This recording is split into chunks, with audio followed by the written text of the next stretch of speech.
Saudari-saudara yang dikasihi oleh Tuhan, berkah dalam.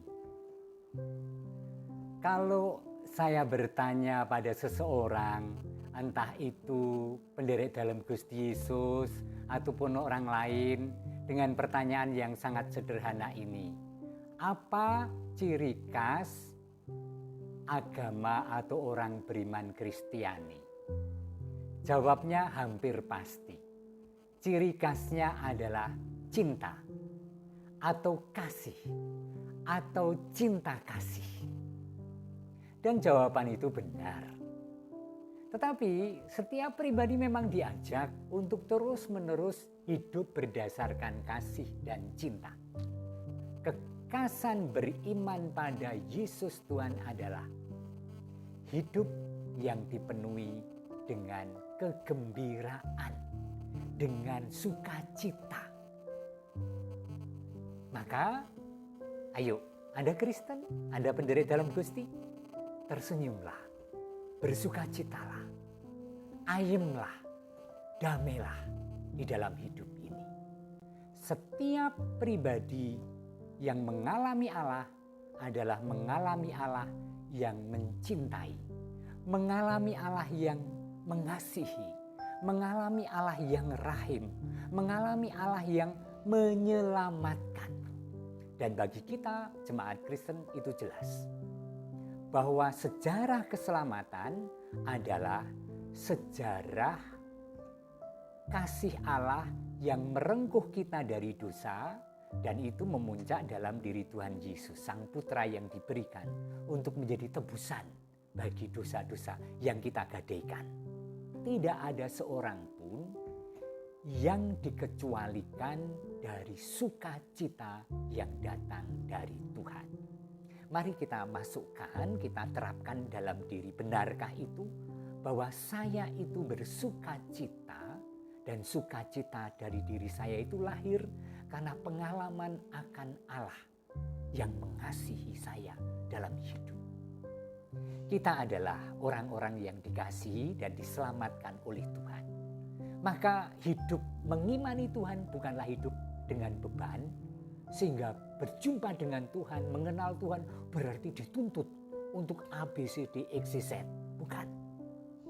Atau harus melakukan ini, harus melakukan itu. Kalau tidak melakukan, kalau tidak setia, kalau tidak taat, Allah siap menghukum, Allah siap menindak, Allah itu kejam, Allah itu mengadili. Enggak.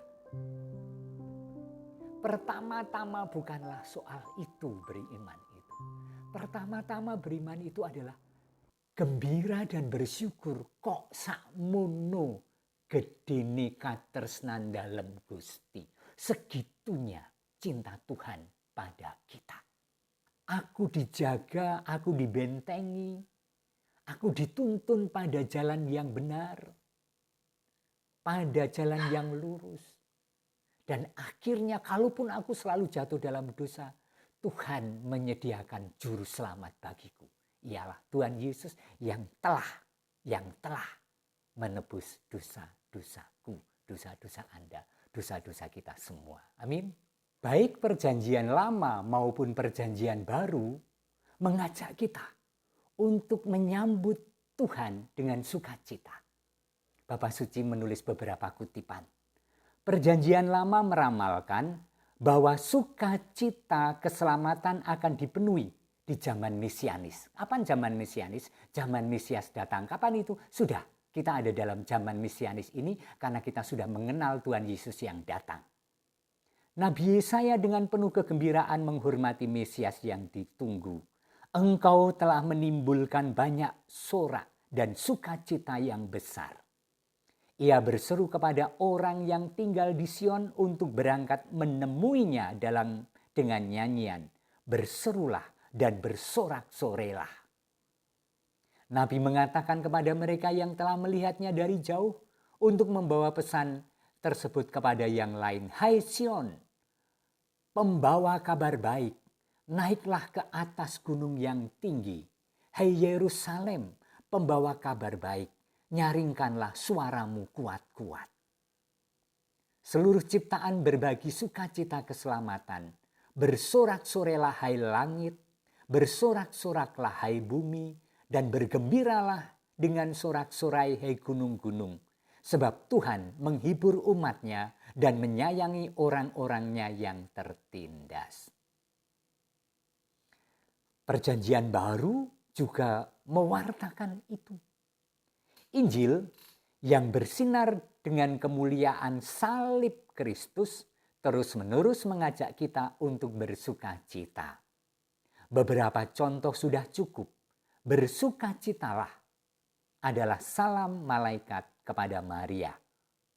Kunjungan Maria kepada Elizabeth membuat Yohanes melonjak kegirangan dalam rahim ibunya. Dalam nyanyian pujian, Maria menyatakan, hatiku bergembira karena Allah juru selamatku. Ketika Yesus memulai pelayanannya, Yohanes berseru, itulah sukacitaku, dan sekarang sukacitaku itu penuh. Yesus sendiri bergembira dalam Roh Kudus. Pesannya membawa sukacita bagi kita. Semuanya itu kukatakan kepadamu, supaya sukacitaku ada di dalam kamu, dan sukacitamu menjadi penuh. Saudari-saudara, sukacita karena berkat yang berkelimpahan dari Tuhan mudah untuk disyukuri, mudah untuk diekspresikan. Tetapi bagaimana ketika hidup begitu sulit, ketika hidup begitu susah, ketika keadaan mengkhawatirkan, kita masih mengalami sukacita kegembiraan. Kita mengalami bahwa Allah itu masih merengkuh dan hadir dalam kehidupan dan siap menolong. Kitab Ratapan memberi inspirasi pada kita untuk terus-menerus tidak kehilangan kegembiraan hidup itu dalam kesusahan. Saya bacakan Ratapan bab 3 beberapa ayat. Engkau telah menceraikan nyawaku dari kesejahteraan. Aku lupa akan kebahagiaan. Tetapi hal-hal inilah yang kuperhatikan, oleh sebab itu aku akan berharap. Tak berkesudahan kasih setia Tuhan. Tak habis-habisnya rahmat-Nya. Selalu baru tiap pagi.